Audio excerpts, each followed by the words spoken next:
So ನಾವೀಗ kernel P V Hari sir ಮನೆಗೆ ಬಂದಿದ್ವಿ. ಸೊ ಬೇರೆ ಬೇರೆ ಭಾಗಗಳಲ್ಲಿ ಸರ್ ಕೆಲಸ ಮಾಡಿದ್ದಾರೆ. ಕಾಶ್ಮೀರದಲ್ಲೂ ಕೂಡ ಸಾಕಷ್ಟು ವರ್ಷ ಕೆಲಸ ಮಾಡಿದ್ದಾರೆ. ಸೊ ನಮ್ಮ ಜೊತೆ kernel P V Hari sir ಇದ್ದಾರೆ. ಸರ್ ನಮಸ್ಕಾರ. ನಮಸ್ಕಾರ. ನಮಸ್ಕಾರ. ಹೇಗಿದ್ದೀರಿ?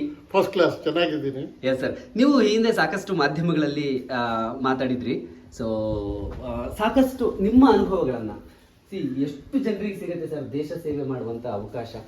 ಎಷ್ಟೋ ಜನರಿಗೆ ಸೇವೆ ಮಾಡಬೇಕು ಅಂದ್ರೆ ಅವಕಾಶ ಸಿಗಲ್ಲ, ಎಷ್ಟೋ ಜನರಿಗೆ ಮನಸ್ಸಿರಲ್ಲ ಸೇವೆ ಮಾಡೋದಕ್ಕೆ. ನಿಮ್ಮಂತಹ ದೇಶ ಸೇವೆಯನ್ನು ಮಾಡಿರುವಂಥವ್ರು ಸ್ಪೆಷಲಿ ಕಾಶ್ಮೀರದಲ್ಲಿ ಸೇವೆ ಸಲ್ಲಿಸಿ ಬಂದ್ರಿ. ನಿಮ್ಮ ಜೊತೆ ಮಾತಾಡಲಿಕ್ಕೆ ನಮ್ಗೆ ಬಹಳ ಖುಷಿ ಇದೆ.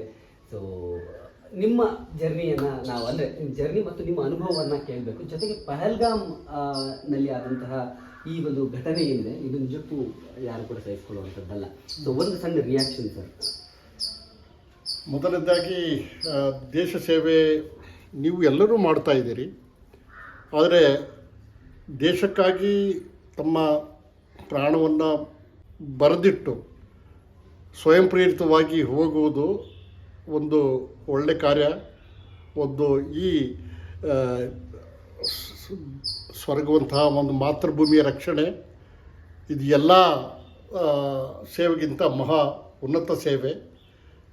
ಸ್ವರ್ಗಾದಪಿ ಯುದ್ಧ ಭೂಮಿಯಲ್ಲಿ ತೀರು ಹೋದರೆ ಆದಂಥ ಸ್ವರ್ಗ ಯಾವುದೂ ಇಲ್ಲ ಅಂಥೇಳಿ ಭಗವದ್ಗೀತೆಯಲ್ಲಿ ಹೇಳಿದ್ದಾರೆ. ದೇಶವನ್ನು ಕಾಪಾಡೋದು, ಸಂರಕ್ಷಣೆ ಮಾಡೋದು ಈ ಹುಟ್ಟಿದ ಮೇಲೆ ಎಲ್ಲ ಪ್ರತಿಯೊಬ್ಬ ನಾಗರಿಕರ ಒಂದು ಕರ್ತವ್ಯ. ಅದು ಆ ಕರ್ತವ್ಯನ ನಾವು ನಿಭಾಯಿಸಲೇಬೇಕು. ಮಾತೃಭೂಮಿಗೆ ಋಣವನ್ನು ನಾವು ತೀರಿಸಲಿಕ್ಕೆ ಸದಾ ತಯಾರಾಗಿರಬೇಕು. ಒಂದು ತಾಯಿ ಮಗುವನ್ನು ಸಾಕ್ತದೆ, ಆದರೆ ತಾಯಿ ಬೇರೆಯವ್ರದ ಋಣ ತೀರಿಸ್ಬೋದು, ಆದರೆ ಸ್ವತಃ ಜನ್ಮ ಕೊಟ್ಟ ತಾಯಿ ಇದೆಯಲ್ಲ, ಆ ಋಣವನ್ನು ಯಾರೂ ತೀರಿಸ್ಲಿಕ್ಕೆ ಆಗೋದಿಲ್ಲ. ಮಾತೃ ಋಣ ತೀರಿಸ್ಲಿಕ್ಕೆ ಆಗೋದಿಲ್ಲ, ಆದರೆ ಮಾತೃಭೂಮಿಯ ಋಣ ತೀರಿಸಲಿಕ್ಕೆ ನಾವೆಲ್ಲ ರೆಡಿಯಾಗಿರಬೇಕು. ಈಗ ಆ ಸಂದರ್ಭ ಬಂದಿದೆ. ಕೇವಲ ಸೇನೆ ಅಲ್ಲ, ಎಲ್ಲರೂ ಸೇರಿ ಇಡೀ ಭಾರತ ಒಂದಾಗಿ 140 ಕೋಟಿ ಜನ ಒಂದಾಗಿ ನಮ್ಮನ್ನು ಅವಮಾನಿಸಿದ, ನಮ್ಮ ಜನಗಳನ್ನ ಪದೇ ಪದೇ ಕೊಲ್ಲುತ್ತಿರುವ ಈ ಪಾಕಿಸ್ತಾನವನ್ನು ಮಾತ್ರ ನಾವು ಅವಳು ಹೆಸರಿಲ್ಲದಕ್ಕೆ ಛಿದ್ರ ಮಾಡಿ ಇಡಬೇಕು. ಅಲ್ಲಿವರೆಗೆ ನಮ್ಮ ಮುಂಬರುವ ಜನಾಂಗ, ಮುಂಬರುವ ಮಕ್ಕಳು, ಮೊಮ್ಮಕ್ಕಳು ಅವರಿಗೆ ತೊಂದರೆ ಆಗಬಾರ್ದು. ಮಕ್ಕಳು ನಂದಲ್ಲ, ಎಲ್ಲರದ್ದು. ಸೊ ನಾವಿನ್ನು ಮುಂದೆ ಬರುವ ಭಾರತೀಯರಿಗೆ, ನಮ್ಮ ಜನಗಳಿಗೆ ನಾವು ಒಂದೇ ಒಂದು ಗಿಫ್ಟ್ ಏನಪ್ಪ ಕೊಡ್ಬೋದು, ಆ ಗಿಫ್ಟ್ ನಮ್ಮ ಬಲಿದಾನ ಅಷ್ಟೇ. ನಮ್ಮ ಪ್ರಾಣವನ್ನು ಬಲಿಯಾಗಿಟ್ಟು ದೇಶವನ್ನು ಸಂರಕ್ಷಣೆ ಮಾಡಿ ಇನ್ನೊಮ್ಮೆ ನಮ್ಮ ಕಣ್ಣೆತ್ತಿ ನೋಡಬಾರದಂತಹ ಒಂದು ಸ್ಥಿತಿಗೆ ಆ ಶತ್ರುವನ್ನು ತರಬೇಕು. ಆ ಶತ್ರು ನಾವು ಯಾರ ಮೇಲೆ ಆಕ್ರಮಣಕ್ಕಾಗಿ ಹೋಗಿಲ್ಲ ಇಲ್ಲಿವರೆಗೆ, ನಮ್ಮ ಮೇಲೆ ಆಕ್ರಮಣ ಆಗ್ತಾ ಇದೆ. ನಾವು ಅದಕ್ಕೆ ಪ್ರತಿಕ್ರಿಯೆ ಕೊಡ್ತಾ ಇದ್ದೀವಿ ಅಷ್ಟೇ. ಆ ಪ್ರತಿಕ್ರಿಯೆ ಕೊಡಬಾರ್ದು. ಇನ್ಮೇಲೆ ಪ್ರತಿಕ್ರಿಯೆ ಬೇಡ. ನಾವೇ ಅದನ್ನು ಮುಂದೆ ನುಗ್ಗಿ ಶತ್ರುವಿಗೆ ಅವನು ಹೇಳ್ದಂಗೆ ಮಾಡಬೇಕು. ಅವನು ಮತ್ತೊಮ್ಮೆ ಭಾರತದ ಮೇಲೆ ಯಾರಾದರೂ ಅಟ್ಯಾಕ್ ಮಾಡಿದಾಗ ಅವರಿಗೆ 20 ಸರಿ ಯೋಚನೆ ಮಾಡಬೇಕು. ಇದೆಲ್ಲ ಸಾಧ್ಯ. ನಮ್ಮ ಬಹಳ ಸಾಮರ್ಥ್ಯವುಳ್ಳ ಪ್ರಧಾನಮಂತ್ರಿಗಳು ಇದನ್ನು ಮಾಡಿ ತೋರಿಸ್ತಾರೆ. ಆಲ್ರೆಡಿ ಎಚ್ಚರಿಕೆ ಕೊಟ್ಟಿದ್ದಾರೆ. ನೀವು ಇಂಡಿಯನ್ ಆರ್ಮಿಯಲ್ಲಿ ಸೇವೆ ಸಲ್ಲಿಸಿರೋದ್ರಿಂದ ಅಫ್ಕೋರ್ಸ್ ನಿಮಗೆ ಫಸ್ಟ್ ಯುದ್ಧ ಬೇಕಾ ಬೇಡವಾ ಅಂತ ಪ್ರಶ್ನೆ ಕೇಳಿದ್ರೆ ಖಂಡಿತವಾಗ್ಲೂ ಯುದ್ಧ ಅಂತಾನೆ ಹೇಳ್ತೀರಿ. ಬಟ್ ಕೊನೆಯದಾಗಿ ನಾನು ನಿಮ್ಮ ಜೊತೆ ಸಂಪೂರ್ಣವಾಗಿ ಇದ್ರ ಬಗ್ಗೆ ಮಾಹಿತಿ ಕೇಳೋದಕ್ಕಿಂತ ಮೊದಲು, ಇಲ್ಲಿ ಈ ವಿಡಿಯೋನ ಎಂಡ್ ಮಾಡೋದಕ್ಕಿಂತ ಮೊದಲು, ಈಗ ಪಹಲ್ಗಾಮ್ ದಾಳಿ ಏನಾಯ್ತು, ಇದಾದ ಮೇಲೆ ನೀವು ಹೇಳಿದಾಗೆ ಎಲ್ಲ ಭಾರತೀಯರ ರಕ್ತ ಕುದೀತಾ ಇದೆ. ಅವರು ಉಗ್ರರು ಹಿಂದೂಗಳನ್ನ, ವಿಶೇಷವಾಗಿ ಪ್ರವಾಸಿಗರನ್ನ ಹತ್ಯೆ ಮಾಡಿರುವಂಥ ರೀತಿ ನಿಜಕ್ಕೂ ಯಾರೂ ಕೂಡ ಸಹಿಸ್ಕೊಳ್ಳೋಕ್ಕಾಗೋದಿಲ್ಲ. ಸೊ ಭಾರತ ಅಂತೂ ಯುದ್ಧಕ್ಕೆ ರೆಡಿಯಾಗಿದೆ. ಕೇಂದ್ರ ಸರ್ಕಾರ ಬಹಳ ದಿಟ್ಟ ನಿರ್ಧಾರವನ್ನು ತೆಗೆದುಕೊಂಡಿದೆ. ನಿಮ್ಮ ನಿಲುವೇನು? ಯುದ್ಧ ಬೇಕಾ ಅಥವಾ ಬೇರೆ ರೀತಿಯಲ್ಲಿ ಉತ್ತರ ಕೊಡಬೇಕು? ಯುದ್ಧ, ನಾನು ಹೇಳಿದಾಗೆ, ಶಾಂತಿ to have a peace you require a war. ಶಾಂತಿ ಬಯಸೋರಿಗೆ ನಾವು ವಾರ್ ಮಾಡಲೇಬೇಕು. ಇದು ಅನಿವಾರ್ಯತೆ. ನಾವೇನು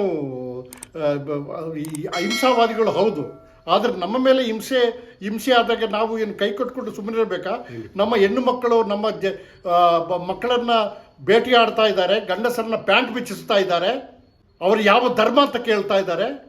ಅವರ ಯಾವ ಧರ್ಮ ಅಂತ ಕೇಳಿ ಬೇರೆ ಬೇರೆ ಮಾಡಿ ನಮ್ಮ ಹಿಂದೂ ಧರ್ಮದ ಜನಗಳನ್ನ ಕೊಲ್ತಾ ಇದ್ದಾರೆ. ಇಷ್ಟೆಲ್ಲ ಆದ ಮೇಲೂ ಸಹ ಇನ್ನು ಶಾಂತಿ ಇಲ್ಲ, ನಮಗೆ ಯುದ್ಧ ಬೇಡ. What nonsense is this? We like to have a war.